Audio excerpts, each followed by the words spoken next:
دوستو یاد رکھنا، تگڑا اور مضبوط جوان پتہ کون ہوتا ہے؟ جس کی نظریں پوری طرح اس کے کنٹرول میں ہوں۔ یہ علامت جوانی ہے۔ جس آدمی کا پوری طرح، دو لوگ دنیا میں کبھی کوئی کارنامہ سر انجام نہیں دے سکتے، ایک جو حرام کھاتا ہو، ایک جس کی نظر ناپاک ہو۔ محمد بن قاسم جب یہاں آئے تھے نا،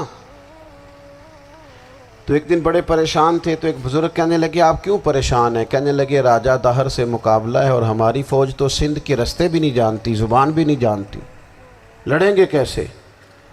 2-4 دن کے بعد ان بزرگوں کی دوبارہ محمد بن قاسم سے ملاقات ہوئی تو بڑے خوش تھے۔ کہا اب آپ کیوں خوش ہیں؟ کہنے لگے وہ میرا مقابلہ نہیں کر سکتا، میں نے تحقیق کر لی ہے۔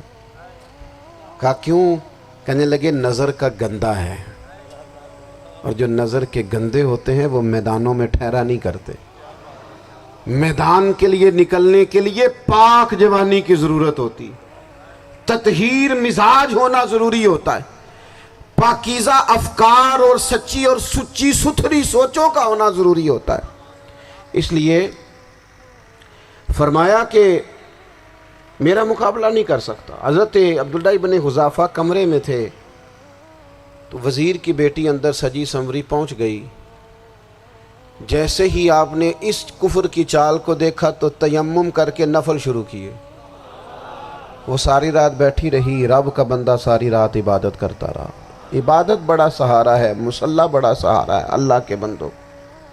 صبح دروازہ کھولا، وزیر نے اپنی بچی سے پوچھنا چاہتا تھا رزلٹ کیا نکلا، تو وہ کہنے لگی پیچھے ہٹ جا، اب تیرا میرا تعلق کوئی نہیں، میں نے نبی پاک کا کلمہ پڑھ لیا۔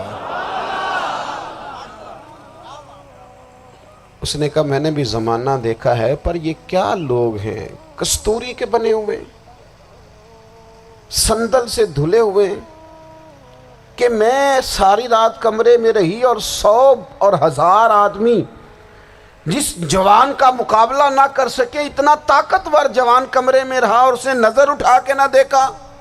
او کچا رنگ للاری والا جڑا چڑھدا تے لیندا رہندا ہے، اے عشق تیرے دا رنگ محمد چڑھیا پھر نہیں لیندا۔ میں کہا ایک دفعہ نظر اٹھا کے نہیں دیکھا، کمال ہو گئی۔ اتنے بڑے لوگ، اتنی بڑی سعادت مندی، فیروز بختی، معاملہ فہمی حد ہو گئی۔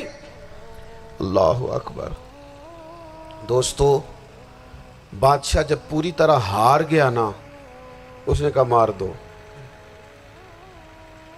تیل گرم کیا ایک کڑاہی میں، اور جب آپ کو اس میں ڈالنے لگے تو آپ کی آنکھوں میں آنسو آ گئے۔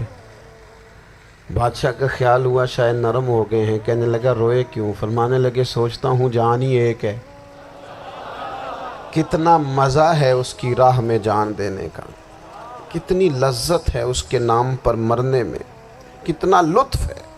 جے تو چڑھیا اتے دار بھی نہیں، تے جے تو وکیا عشق بازار بھی نہیں، تے ایڈا سستا سودا پیار بھی نہیں، تے ایڈا سستا لبدا یار بھی نہیں۔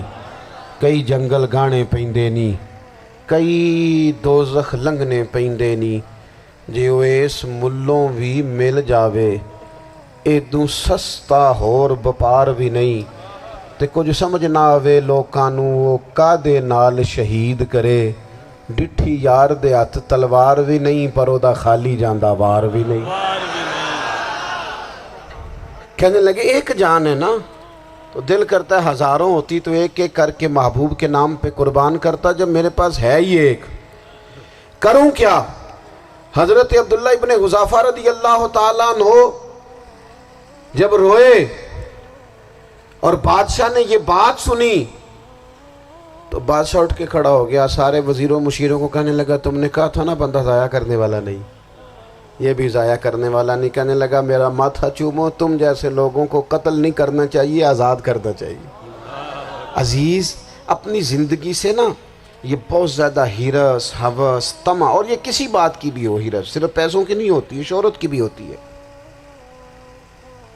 یہ بیماری انسان کو اقتدار کی بھی ہوتی ہے، تعریف کی بھی بیماری ہوتی ہے، یہ سارے نقص ہوتے ہیں لوگوں کو، اور معاذ اللہ بعض جبوں کبوں کے اندر بھی ہوتے ہیں، وہاں بھی پنپتے ہیں۔ اپنی زندگی جب تک اس سادگی میں نہیں لاؤ گے جو رسول پاک نے عطا فرمائی ہے، جب لوگ آسانیوں میں پوری طرح الجھ گئے تو پھر وہ دور ہوئے اور کفر چڑھ گیا۔ دوسری بات، اللہ کے محبوب صلی اللہ تعالی علیہ وسلم کی محبت ہم سے تقاضا کرتی ہے کہ ہم اس مشن کے لیے کام کریں جس مشن کے لیے رسول پاک نے کام فرمایا ہے۔ ہم سارے کام بڑے مضبوطی سے، سوچ سمجھ کے، تدبر سے، حکمت سے، تقاضوں کو مد نظر رکھتے ہوئے کرتے ہیں سارے کام۔ دین کے کام میں ہمارا مزاج نہیں ہوتا، او ہو جائے گا جی، آپ بسم اللہ پڑھیں جی، شروع کریں جی۔ آپ تقاضوں کو سمجھیں، چیزوں کو دبائیں نہیں، چیزوں پر غور کریں۔ کسی کے ذہن کی سطح پر سوال ابھرتا ہے، اس کا تسلی بخش جواب دیں۔ اپنی زندگی میں دین کے کام کے لیے اپنے آپ کو وقف کریں، اور دین کے کام کے بہت سارے پہلو ہیں۔ ہزاروں لوگوں کو قرآن پاک ٹھیک پڑھنا نہیں آتا، ہزارہا لوگ ہیں جو قرآن مجید کے مطالب سے آگاہ نہیں ہیں، دین کی بنیادی ضروریات سے لوگ نابلد ہیں۔ میں آپ کو کس طرح یہ بات سمجھاؤں کہ ہزاروں کی تعداد میں طلاقیں اس لیے ہوتی ہیں کہ مردوں کو طلاق کے مسئلے نہیں آتے، انہیں پتہ نہیں ہے کہ مجھے حقوق زوجین کے معاملے میں کیسے چلنا۔ ڈھیر سارے گھروں میں تباہی اس لیے ہے کہ تربیت اولاد کا دینی منہج ہمیں نہیں پتا۔ اپنا حصہ ملائیں دین کے کام میں۔ ایک آدمی کو اگر تو نمازی کرنے میں کامیاب ہو گیا، تیری زندگی بدل گئی۔ وہ دین بیزار لوگ جو ہمارے بیچ بیٹھ کے ہماری نوجوان نسل کو پگڑی اور داڑھی کا نام لے کے بنیادی طور پر دین سے دور کرتے، ایسے نوجوانوں کو دین کا پیغام محبت دے کر دین کے قریب کرنا ہماری ڈیوٹیوں کا حصہ ہے۔ ہمیں ذمہ داری کا احساس کرنا پڑے گا، ہمیں یہ خاص قدم اٹھانا پڑے گا، توجہ دینی پڑے گی۔ مساجد، مدارس، میں آپ سے عرض کروں، اتنی ڈٹ کے مخالفت ہوتی ہے نا مدرسوں کی، اتنی ڈٹ کے۔ میں ادارہ چلاتا ہوں، اس کے چلانے میں جو مشکلات ہیں وہ تو ہم بتا نہیں سکتے آپ کو، اس لیے کہ میری قوم، میرا اس قوم سے تعلق ہے جو نعت خواں امیر کرنا چاہتی ہے، مدرسے نہیں۔